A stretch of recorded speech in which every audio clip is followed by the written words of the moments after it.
It's not often in Fictional Fears that we get the opportunity to delve into why a creature is so terrifying by first asking what it is the creature actually wants. But Amelia gives us that opportunity when she asks the Babadook directly what it wants, and it responds simply by showing her Oscar's death. It's the perfect scene to capture the essence of the Babadook in a single moment. A creature that feeds on the most traumatisingly horrific aspect of life, grief. The Babadook wants to make Amelia suffer by forcing her to relive the most traumatic experience of her life over and over again, so that it becomes so painful she has no choice but to suppress it deep down inside. Amelia thinks that if the Babadook was real, we'd all see it. But just as Sam said, it wants to scare you first, then you'll see it. It's the same reason it left scribbled out pictures of her husband around the house, and constant reminders that now he's gone and she's alone. The Babadook wants to psychologically tear us apart by using the sharpest pain of all, grief, until we can no longer face it. Then and only then can it feed on these negative emotions and trauma we refuse to face, that instead fester beneath our unconscious, until the Babadook can finally possess us, and we are compelled to channel them onto someone else.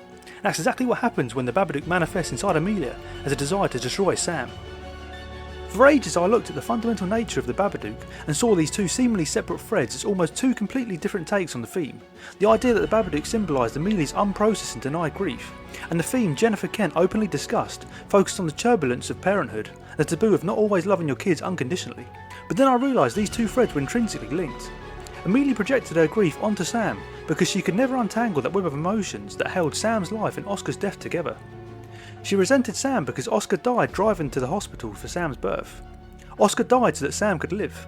We can see this from the mere fact that she refused to even celebrate Sam's birthday on the actual day he was born, because she lost Oscar in that very same moment.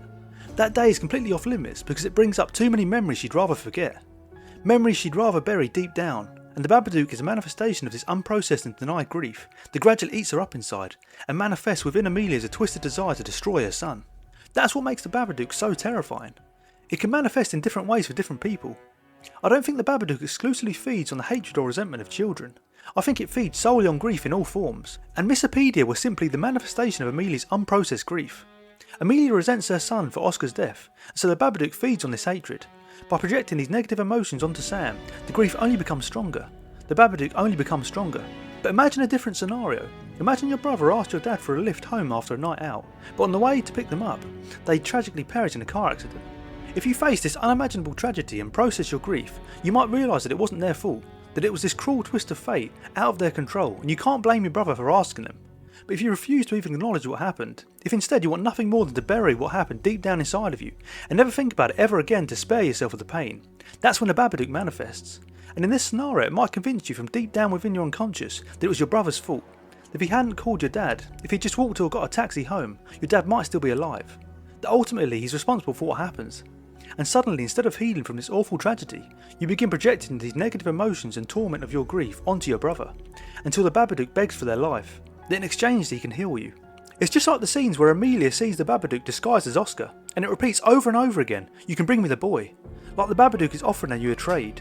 If you take these twisted, vicious feelings that have festered inside of you after years of suppression, and project them onto someone else, then everything will be alright. You can finally live in peace because the true culprit for what happened has finally gotten what they deserve. Or even worse, the Babadook has broken you down psychologically so much so that you are nothing more than these vicious evil feelings of hatred and resentment. And it wouldn't stop with just the person you project these feelings onto. Like Amelia, it might be the dog and Sam at first, but the Babadook is still desperate to survive. And so he'd keep on goading you, keep on puppeteering you to kill just one more time, over and over again, all the while you become nothing more than these feelings of hatred that now control you. Another thing that makes the Babadook so terrifying is it's one of the most realistic horror films I've ever seen. Not in the sense that the book or its spirit is real, but that if you take the Babadook for what it symbolically represents, pure grief, this truly could happen to anyone. No one is really safe in the Babadook luring them in. I'm lucky enough to still have both my parents, but who's to say that the day I lose them I'll simply be able to accept it, that it'll be the most peaceful end in their sleep.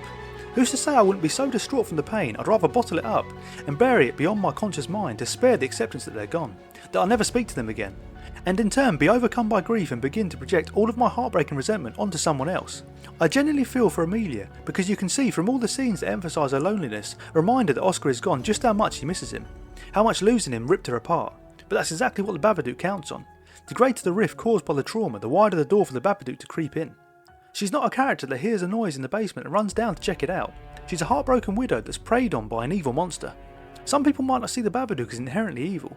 You might argue it's a natural phenomenon in life, that there's no life without death, no joy without grief, that if we process this grief properly, the Babadook has no power in our domain.